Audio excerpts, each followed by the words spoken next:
예, 오늘은 성경 공부 요한복음 11장입니다. 요한복음 11장은요,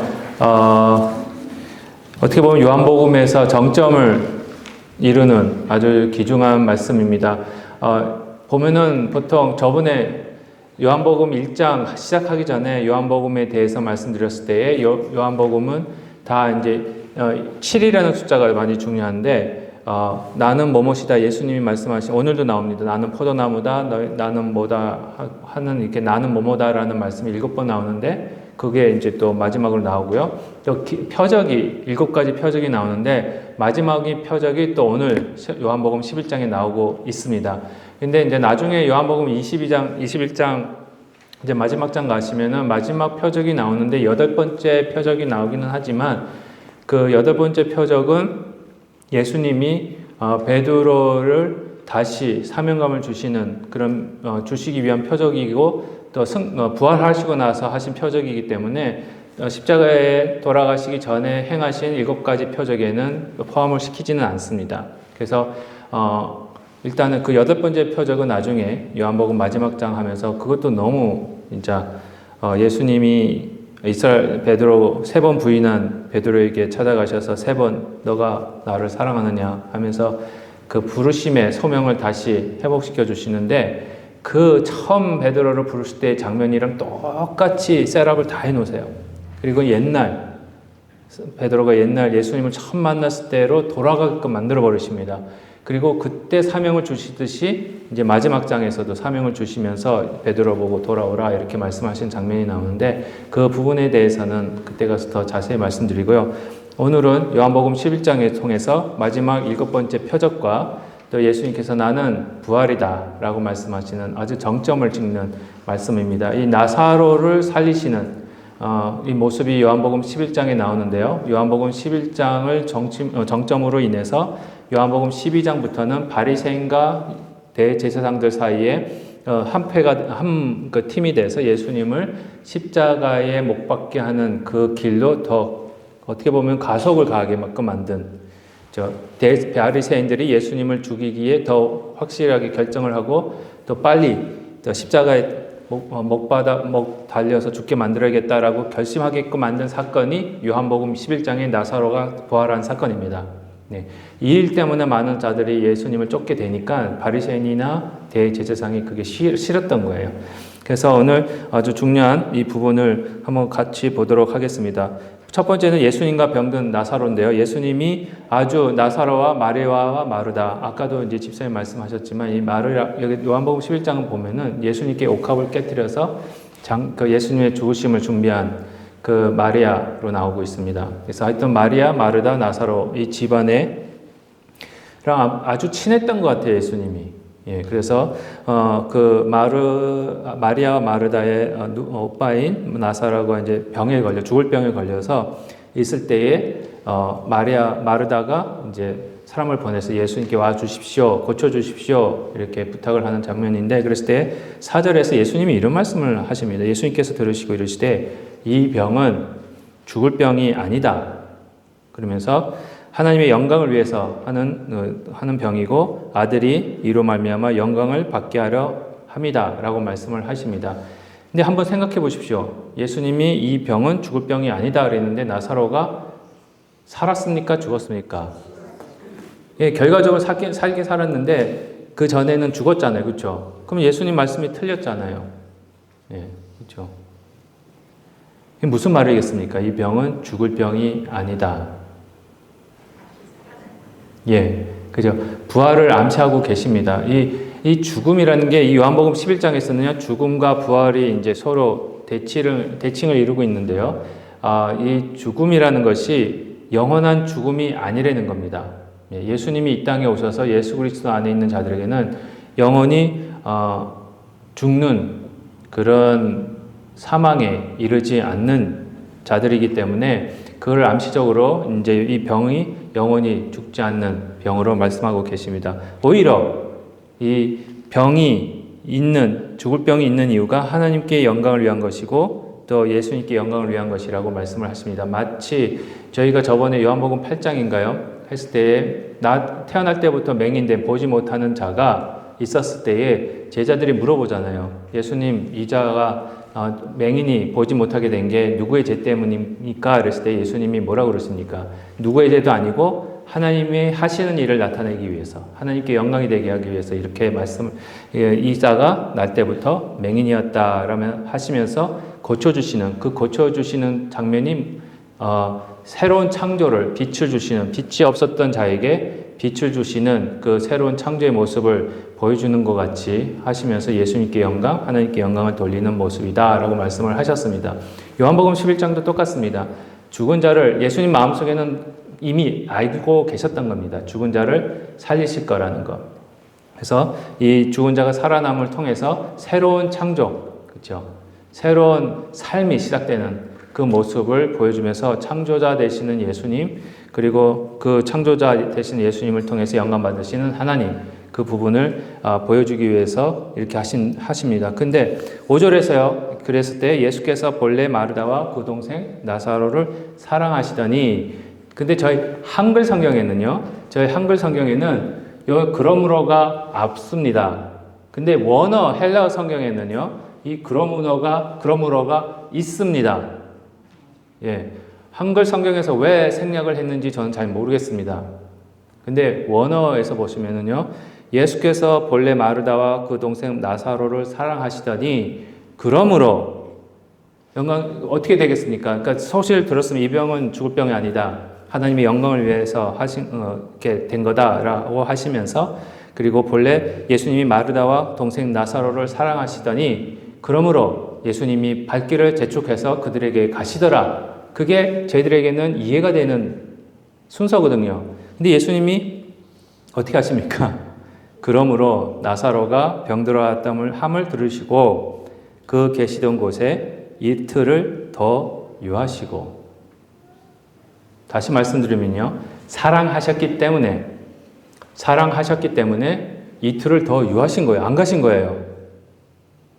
여러분 같으면 어떻게 하시겠습니까? 누가 사랑하는 자가 병이 들었어요. 그러면은 듣자마자 어떻게 하시겠습니까? 빨리 가죠. 근데 사랑 안 하는 사람이 병들었다. 그렇죠. 예. 권사님 그래도 가셔야죠. 네, 빨리 가셔야죠.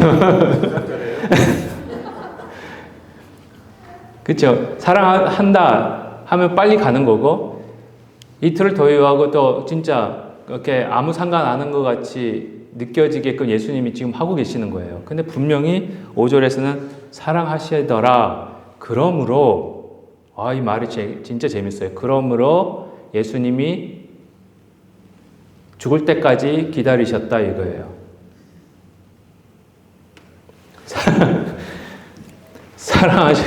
사랑했기 때문에 나사로가 죽을 때까지 기다리신 겁니다. 왜 그랬었을까? 하나님의 영광을. 그렇죠. 하나님의 영광. 여러분은 예수님도 하나님도 그런 말씀을 예수님도 하십니다. 한 가지 죄를 용서함을 받은 자, 그다음에 10가지를 용서함을 받은 자. 그럼 누가 더 감사함을 느끼겠습니까? 그렇죠. 10가지. 그 천만 원을, 천불을 탕감받은 자와 1밀리언을 탕감받은 자, 누가 더 감사한 마음이 크겠습니까? 1밀리언이거든요. 똑같습니다. 살아있을 때 병이 고침을 받은 자와 죽었다가 살아나는 걸 보고, 했을 때 어느 게 더 영향력이 크겠습니까? 죽었다가 살아나는. 그러니까 예수님은 사랑하셨기 때문에 더 큰 거를 주고 싶어서, 더 큰 하나님의 영광을 보여주고 싶어서 기다리신 겁니다. 오히려 가서 병들었을 때에, 살아있을 때에 그냥 고쳐주셨으면 그게 오히려 사랑이 좀 덜한 거지 않았을까.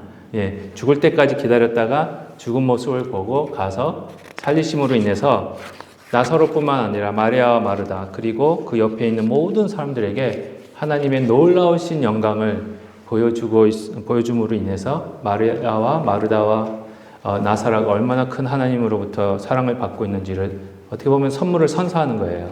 그렇죠? 그렇기 때문에 사랑하셨기 때문에 그냥 더 기다리신 겁니다. 그랬을 때에 이제 때가 이틀 더 유하시고 가자 그랬을 때에 제자가 지금 방금 저희가 거기 며칠 전에 갔다 왔지 않습니까? 거기서 죽을 뻔 했는데 또 가면은 큰일 납니다. 그랬을 때 예수님이 9절에 이런 말씀을 하시는 겁니다. 예수께서 대답하시되 날이 12시간이 아니냐? 사람이 낮에 다니면 이 세상의 빛을 보므로 실족하지 아니하고 밤에 다니면 그 사람 안에 없는 거로 실족하느니라. 그러니까 안 죽는다는 겁니다. 이 말을 다시 말씀드리면 낮에 다니면 아직 빛이 있는 겁니다. 요한복음에서 빛은 누구십니까? 예수님이세요. 그럼 예수님이 아직 계시는 겁니다. 예수님이 아직 계신다는 말씀은 아직 예수님의 공생의 기간이 남아있다라는 의미입니다. 아직 십자가를 질 때가 아니기 때문에 지금 올라가도 나나 너희들이나 아직 안 죽는다 그거예요. 그러니까 염려하지 말고 올라가자 그거예요. 이제 밤이 곧 온다 이겁니다. 그때는 언제냐? 겟세마네 동산에서 잡히시고 십자가에 돌아가신 그게 밤이에요. 그러니까 대낮인데도 십자가에 올라가셨을 때에 어떻게 됐습니까? 해가 빛을 잃어버렸어요. 근데 그 해가 빛을 잃어버리고 땅이 움직이고 그 다음에 막 무덤이 터지고 이런 사건이 솔직히 종말적인 사건입니다. 그게 이제 다니엘서 이제 출애굽기부터 나와 있어. 출애굽기에 나와 있고 다니엘 나와 있고 그런데 이게 예수님이 돌아가실 때 일어났던 처음에 일어난 상황은 아니고요. 종말에 이러한 일이 일어날 것이다 라고 말씀하신 것을 이루시는 모습이고요. 그러므로 인해서 이 종말이 뭐냐? 예수님이 다 이루시는 사건입니다. 하여튼 그때가 아직은 요한복음 11장에서는요. 적어도 아직 아닙니다. 요한복음 18장에 가야 이제 예수님의 공생의 시기가 거의 끝나고 십자가를 지시는 사건이 요한복음 18장부터 나타나기 시작합니다. 그래서 아직 7장이 남았기 때문에 아직 낮이 빛이 있는 겁니다. 예수님의 공생에 해야 할 일들이 남아 있는 겁니다.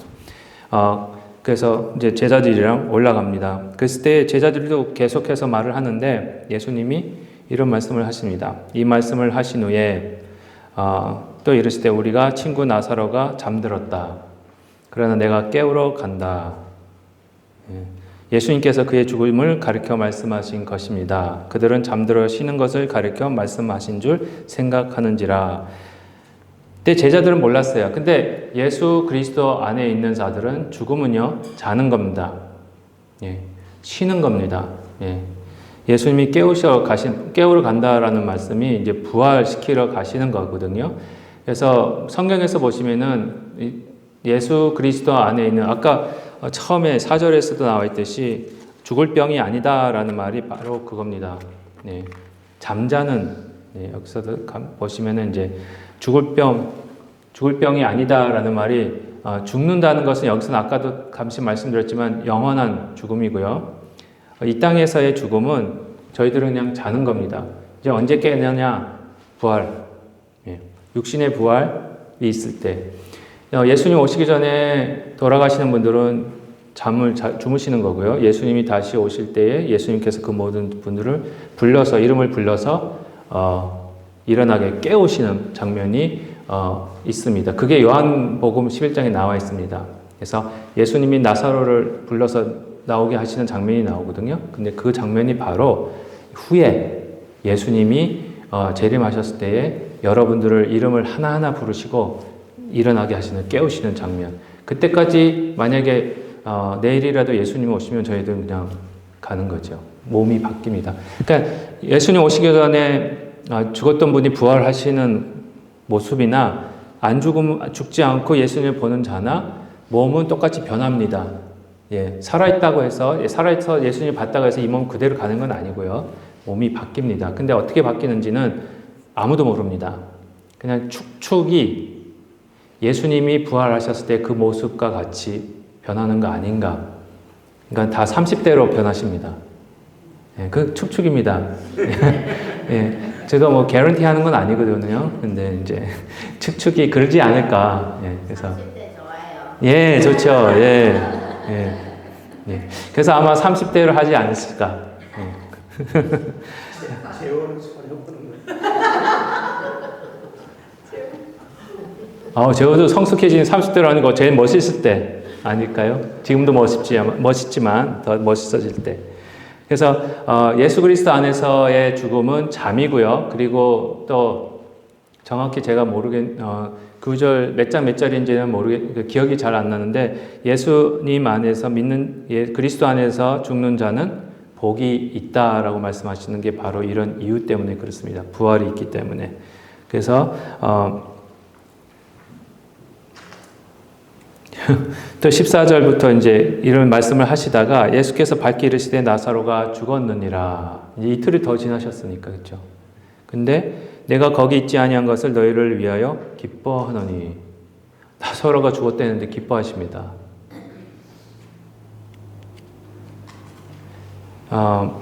이게 세상 사람하고 다른 세계관인데요. 저희는 죽음을 통해서 죽음 뒤에 있는 기쁨을 보셔야 돼요. 네. 근데 솔직히 이 죽음이라는 것이 저희들한테는 고통이고 아까도 말씀드렸지만 불편입니다. 그렇지만 불편이 여러분들에는 행복으로 연결시켜주는 그 통로가 되어버린 겁니다. 예수 그리스도 안에 있는 자들에게는. 근데 예수님 없는 자들에게는 이 죽음이 정말 슬픈 거예요. 예.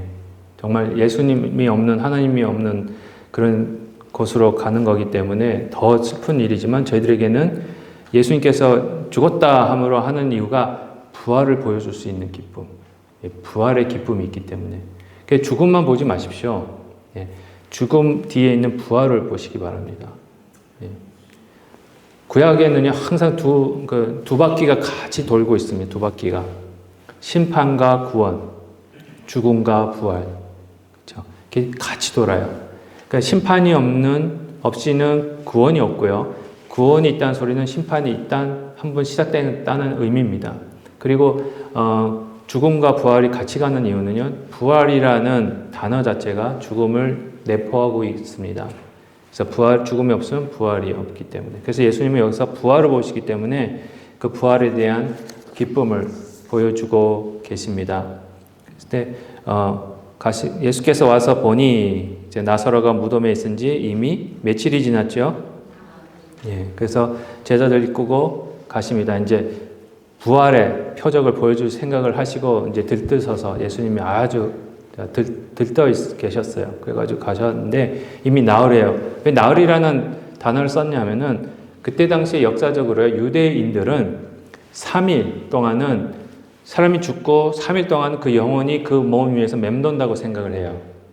그래서 3일 후에는 다시 살아날 수도 있겠다라는 그런 의미가 있었어요. 네. 근데 그게 예수님이 3일 만에 부활하신 거랑 어떻게 연결이 되나? 아직 전 찾지는 못했습니다. 그 부분에 대해서는 아직 질문 안 하셨으면 좋겠어요. 제가 더 찾아보고, 예. 그냥 죽은 건 확실히 죽은 겁니다. 그렇지만, 어떻게 보면은 그런 미신적인 신앙이 있었던 거예요. 예. 유대인들한테는 3일 안에 사람을 살릴 수 있는. 예. 그렇지만 나흘이 있다는 말은 무슨 말입니까? 완전히 소망이 없어진. 이 사람을 다시 살릴 수 있는 소망과 희망이 전혀 없어진 때에 예수님이 그 때를 보시고 일부러 찾아가신 거예요. 그랬을 때에 마리아와 마르다가 와서 영접하고 이러는 사건이 나는데 22절에서 보시면은요. 그러나 나는 이제라도 주께서 무엇이든지 하나님께 구하시는 것을 하나님이 주실 줄을 아나이다 라고 이제 마르다가 얘기를 하는 겁니다. 그렇죠? 예수께서 이르시되 내 오라비가 다시 살아나리라. 그때 마르다가 이르되 마지막 날 부활 때는 다시 살아날 줄을 내가 아나이다 라고 말을 합니다. 이때 당시에도 유대인들에게는 부활 의식이 있었습니다. 부활의 의식이 있었는데 지금 당장 예수님께서 나사로를 다시 살리실 것이다 라는 그 의미는 아직 믿지를 못했어요. 모르고 있었어요. 그래서 마르다가 이런 얘기를 합니다. 그랬을 때에 25절 이제 예수님과 이미 인재한 종말이라는 말은 이미 부활이 와 있기 때문에 그렇습니다. 그래서 예수께서 이르시되 아주 유명한 말씀하시죠. 25절, 26절. 예수께서 이르시되 나는 부활이요 생명이니 나를 믿는 자는 죽어도 살겠고 무릇 살아서 나를 믿는 자는 영원히 죽지 아니하리니 이것을 내가 믿느냐? 믿으십니까? 이 말씀은요, 예수님이 마르다한테만 하시는 게 아니고요, 여러분들한테 하시는 겁니다. 예수님께서 지금 이르십니다. 나는 부활이요, 생명이니 나를 믿는 자는 죽어도 살겠고 의로 살아서 나를 믿는 자는 영원히 죽지 아니하리니 이것을 여러분 믿으십니까? 믿으셔야 돼요.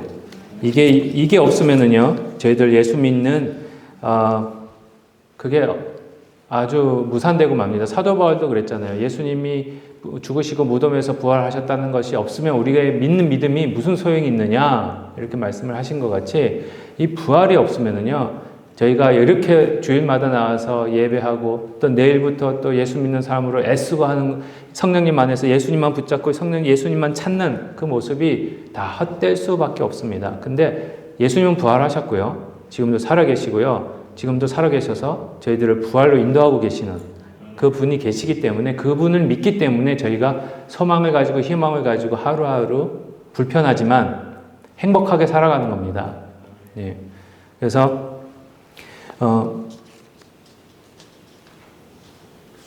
예수님께서 이 나는 누구누구다라는 말씀을 여기서 이제 또 하시면서 아주 중요한 말씀 다 알고 계시는 말씀을 하고 계십니다. 그랬을 때 마리아가 믿습니다 하고는 마르다가 믿습니다 하고는 마리아를 또 데리고 옵니다. 그래서 32절에 보시면은요, 마리아가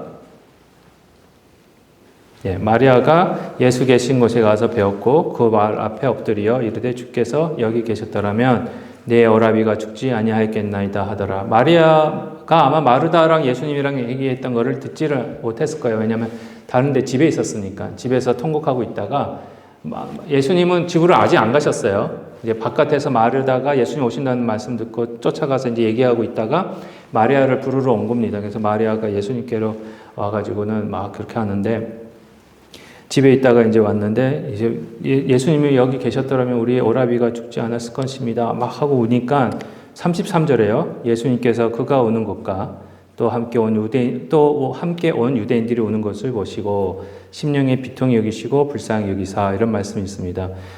먼저 33절을 보시면은요, 유대인들이 같이 울었습니다. 이제 제가 보기에는 물론 친척들도 이제 마르다와 마리아, 그 다음에 나사로의 친척들도 같이 와서 울고 이랬는데 유대인들의 관습은 뭐냐 하면은요, 통곡하는 사람들을 모읍니다.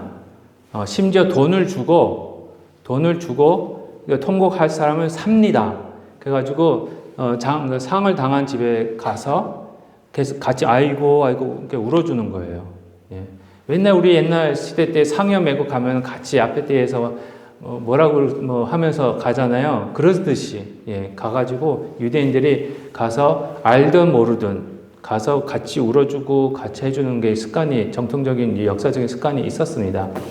그러니까 마리아도 울고 마리아가 오니까 마르다도 울었겠죠. 마르다도 울고 나니까 막 유대인들도 같이 울고 오는 모습을 보시고는 예수님께서 그 우는 것을 보시고는 유대인들이 우는 것을 보시고는 심령의 비통이 여기시고 불쌍히 여기셨습니다. 여기서 예수님의 그 마음이 어떻겠습니까? 무슨 마음이셨겠습니까? 한번 말씀해 보세요. 33절 딱 보시고 제가 파란 걸로 빨간 걸로 할 때에는 중요하다는 겁니다. 흔히 여러분 생각하셨을 때 여기 나중에도 보시면 예수님이 우셨다 이런 기록이 아주 성경에서 제일 짧은 절, 그렇죠? 예수님이 우셨다 이런 나오는데 예수님이 마리아와 마르다 그리고 여러 유대인들이 같이 우는 모습을 보시고 33절에 이런 감정을 느끼셨어요. 어떤 종류의 감정이었겠습니까? 한번 말씀해 보세요. 괜찮습니다. 제가 틀렸다고 뭐라고 안 그럴 겁니다. 답답함. 예. 믿음이 연약함. 예. 그 마리아와 마르다가 믿음이 연약한 걸 보시고 유대인들이 우는 거 보시고 믿음이 연약한 것 때문에 그 답답함을 느끼신 거죠. 권사님도 그런 의미에서 답답함인가요? 아니면 어떤? 예수님이 계시는데 자꾸 우는 게 내가 여기 있는데 왜 이렇게 우냐? 답답한 거. 근데 이 사람들은 아직 예수님이 나사로를 살릴 걸 모르거든요. 그러니까 답답한 거죠. 그렇죠? 또 어떤 분 어떻게 생각하십니까?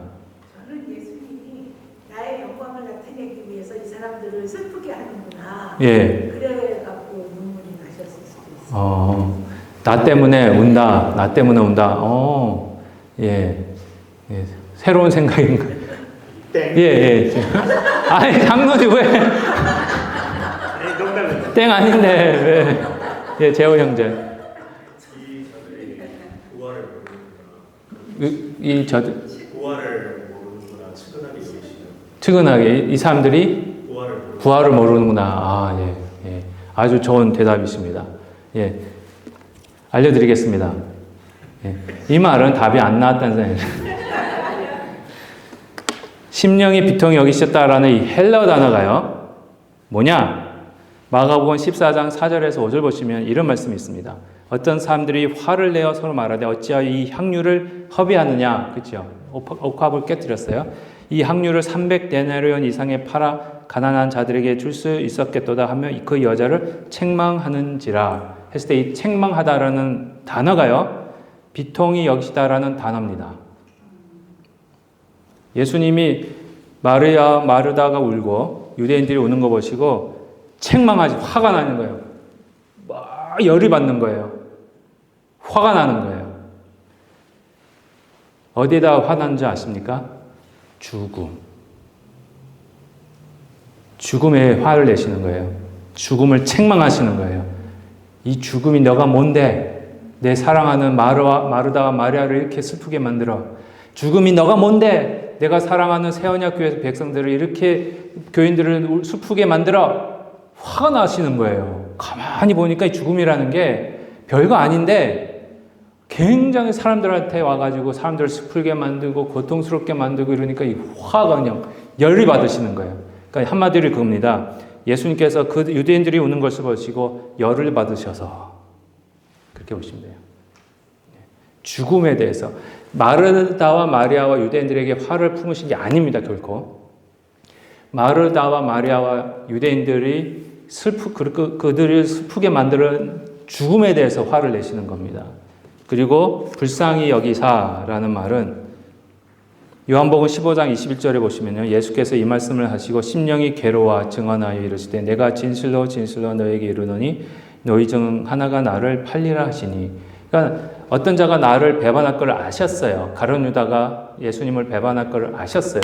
그랬을 때 그 심정 어떻겠습니까? 가슴이 찢어지는 거. 사랑하는 자가 나를 이렇게 배반하다니 그 감정이에요. 이 죽음이라는 것이 내가 사랑하는 자를 이렇게 괴롭히다니. 그래서 예수님이 딱 마르다 마리아 그리고 우리 인생을 보시고는 이 땅에 그 죽음이라는 것을 승리로 없애시기 위해서 오셨는데 그 과정에서 참다. 그렇죠? 마르다 마리아 유대인들이 이 죽음이라는 그 고통 때문에 막 우는 거 보시고 완전히 울분이 이 죽음이 네가 뭔데 내 사랑하는 가족을 건드려. 네가 뭔데 내가 아끼고 아끼는 자를 슬프게 만들어. 그 마음이에요. 그래서 기꺼이 십자가를 지시는 겁니다. 화가 나니까 그래 그럼 내가 죽겠어. 내가 죽고 너를 살리겠어. 너를 완전히 박살내겠어. 그러고는 기꺼이 행복한 마음으로 기쁜 마음으로 십자가를 지시는 겁니다. 그게 예수님의 심정이셨습니다. 요한복음 11장에서. 비통히 여기고 불쌍히 여기는 게 어떤 그 사람들을 불쌍히 여기는 것도 아니고요. 그 사람들을 왜 답답해, 왜 나를 예수님인지 모르느냐, 나는 부활이라는 걸 모르느냐, 그게 아니고요. 의미상, 그 상황 속에서 그 구조를 보시면요. 그리고 단어를 보시면 죽음에 대해서 화내시고, 울분을 토하시고, 막 찢어지는 마음으로, 그런 감정으로 다가가시는 겁니다. 예수님의 심정 아시겠죠?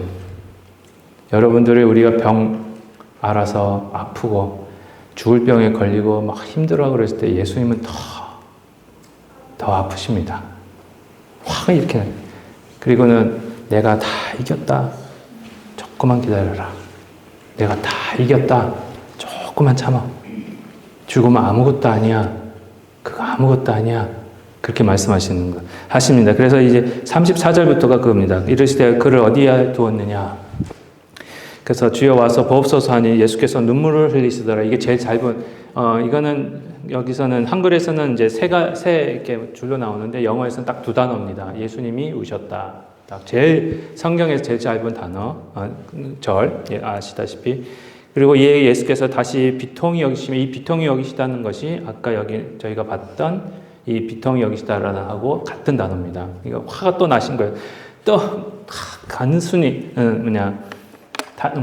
이렇게 좀 추스리고 예수님이 그 화를 좀 추스리고 무덤에 딱 가셨는데 딱 무덤을 보시고 또 다시 화가 나시는 거예요. 내가 이렇게 사랑하는 자인데 이 죽음이 너무너무 화가 나는 거예요. 그래서 하십니다. 이제 죽음을 이기시기 시작합니다. 그 울분을 토하시면서 죽음한테 쏟아 부으시면서 이렇게 말씀을 하십니다. 예수께서 이르시되 돌을 옮겨 놓아라.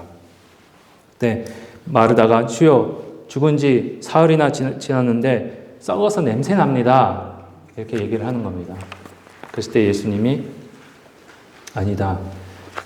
돌을 치워라. 이렇게 얘기를 하십니다. 그러면서 이제 예수님이 기도를 하시는 내용이 여기 나옵니다. 예수께서 이르시되 내 말이 내가 믿으면 하나님의 영광을 보리라 하지 아니하였느냐 하시고는 돌을 옮겨 놓습니다. 그래서 너가 분명히 믿으면 영광을 보겠다 하지 않았느냐 하셨어요. 그래서 돌을 옮겨 놓은 다음에 예수님께서 기도하십니다. 눈을 들어 하늘을 보시고 아버지여 내 말을 들으신 것을 감사하나이다. 그렇죠? 항상 내 말을 들으시는 줄을 내가 알았나이다. 그러나 이 말씀 하옵는 것은 둘러싸은 무리를 위함이니 그 아버지께서 나를 보내신 것을 그들로 믿게 하러 함이니라. 예수님이 이 기도를 하시고 나사로를 살리시는 이유가 당신을 위해서가 아니라 요 주위에 있는 마르다와 마리아와 또 유대인들과 특별히 여러분들을 위해서 이 일을 행하시기 시작하십니다. 예, 그래서 감사합니다 하시고는 43절에 이 말씀을 하시고 큰 소리로 나사로야 나오라 하시니 어떻게 됐습니까? 죽은 자가 수족을 배로 동인 채로 버떡 일어나서 걸어 나옵니다. 얼굴은 수건에 쌓였더라. 예수께서 이르시되 풀어놓아 나 다니게 하라. 마리아가 와서 예수께서 하신 일을 본 많은 유대인들이 그를 예수님을 믿기 시작합니다. 근데 여기서 죽음 안에 있는 동굴 안에 있는 나사로를 예수님께서 이름을 부르시면서 나오라 하시잖아요. 그 모습이요 바로 요한복음 5장 28절에 나오는 말씀과 요한복음 10장 3절에 있는 3장에서 3절에서 나오고 있는 말씀이랑 같습니다. 요한복음 5장 28절에서 보시면은요. 이를 놀랍게 여기지 말라. 무덤 속에 그렇죠? 무덤 속에 있는 자가 다 그의 음성, 예수님의 음성을 들을 때가 오나니 그게 첫 번째 성취가 요한복음 11장 나사로 이름을 부르시면서 무덤 속에 있다가 어떻게 됐습니까? 나사로가 나옵니다. 그게 표적이에요. 어떤 표적이냐? 뭘 가리키고 있냐? 이제 여러분들이 예수님께서 여러분들의 이름을 부르실 때 여러분들의 무덤에서 벌떡 일어나가지고 너무 무섭게는 생각하지 마시고요. 예, 영광스럽게 생각하십시오. 예, 일어나서 걸어 나와서 하나님과 같이 천국에서 영원토록 살 모습을 보여주고 계시는 겁니다. 그리고 요한복음 10장 3절에서 말씀하셨듯이 문지기는 그를 위하여 문을 열고 양은 그의 음성을 듣나니 그가 자기 양의 이름을 불러 각각 불러 인도하여 낸다. 이 말이 그겁니다. 죽음에서 예수님이 아시는 이름을 부를 때 그 예수님의 양들이 나온다는 거예요. 죽음에서 나온다는 거예요. 부활한다는 말입니다. 근데 예수님이 양이 아닌 자들은 예수님이 그 자들의 이름도 모르고요. 예수님이 그러시잖아요. 내가 너를 모르겠다. 그렇잖아요. 그렇죠? 그렇듯이 모릅니다. 모르니까 어떻게 불러내겠습니까? 근데 예수님이 아는 그 이름만 부르실 때에 또 그 이름 부름을 받은 자들은 예수님 어린아이가 누구야? 밖에서 막 놀다가도 누구야? 밥 먹어 이러면은 어떡합니까? 놀다가 하고 가잖아요. 그렇죠? 근데 철수와 영희와 순이가 같이 놀고 있었어요. 근데 철수와 순이와 영희가 있었는데 철수 엄마가 철수에 들어와 밥 먹어. 그런데 영희와 순이도 같이 들어갑니까? 영희와 순이도 같이 갑니까? 이 세 명에서 누가 갑니까? 철수가 갑니다. 왜요? 철수 엄마가 불렀기 때문에. 똑같습니다. 그래서 예수님이 그런 말씀하시는 거예요. 두 여자가 맷돌을 밟고 있음에 한 명은 데려감을 당하고 한 명은 내려둠을 당한다. 이 말은 이름을 하니까 내 식구니까 예수님이 당신 식구만 부르시는데 예수님의 식구 아닌 사람은 그냥 남는 거죠. 영희와 순이는 남는 거죠. 철수를 불렀으니까 철수만 가는 거죠. 똑같은 거예요. 예. 이제 그 희망을 보여주고 계시는 겁니다. 그 표적을. 근데 나사로의 부활과 예수님의 부활은 엄청나게 다릅니다. 네. 예수님은 부활의 첫 열매입니다. 근데 첫 열매라고 그랬는데 나사로도 부활했는데 나사로는 그 첫 열매가 아니고 왜 예수님이 첫 열매입니까? 이렇게 질문하실 분이 여기 안 계실 거예요. 그렇죠? 다 아시니까. 예. 나사로의 부활과 예수님의 부활의 차이는 뭡니까? 예수님은 들림을 예. 나사로는 다시 잠을 자게 그렇죠. 예. 나사로는요, 역사적으로 봤을 때 예수님으로 부활을 받았지만 다시 죽습니다. 다시 잠이 듭니다. 근데 예수님은 부활했지만 영생하시는 분입니다. 다시는 안 죽으셔요. 그렇죠? 그 차이예요. 그러니까 예수님은 나사로의 부활을 통해서 앞으로 임할 완벽한 죽음에서 완전히 떠난 나사로가 부활했다고 해서 다시 죽음의 지배에서 완전히 벗어난 건 아니었습니다. 다시 죽었기 때문에. 나중에 이제 잠들었기 때문에 성경식으로 얘기하면요. 그렇지만 예수님의 부활은 완전히 죽음을 이기신 부활입니다. 그래서 부활의 첫 열매입니다. 거기에 달려있는 여러분들은요, 저는 항상 그렇게 생각해요. 첫 열매이기 때문에 첫 열매가 있으면 예수님께 붙어있는 열매들은 여러분들이에요. 여러분들 감자, 고구마 캐 보셨죠? 예. 그러면 안 캐 보셨나요? 혹시 캐 보신 분? 예. 캐 보시면 어떻습니까? 하나 하면은, 예, 그 감자인가요? 고구마 열매들이 어떻게 됩니까? 그렇죠. 예. 붙어 있는 게 첫 열매예요. 그 열매 붙어 있기 때문에 같이 따라 올라오는 겁니다. 저희가 예수님께 붙어 있기 때문에 첫 열매 되시는 예수님께 붙어 있기 때문에 여러분들은 거기에 그냥 따라 올라가는 거예요. 그 부활의 첫 열매고 부활은 여러분들한테 보장돼 있다는 겁니다. 그래서 요한복음 11장은 엄청나게 저희들에게 이 세상 살아갈 때에 부활을 보게 합니다. 예수님의 심정, 죽음에 대해서 얼마나 화를 내셨는지, 그렇죠?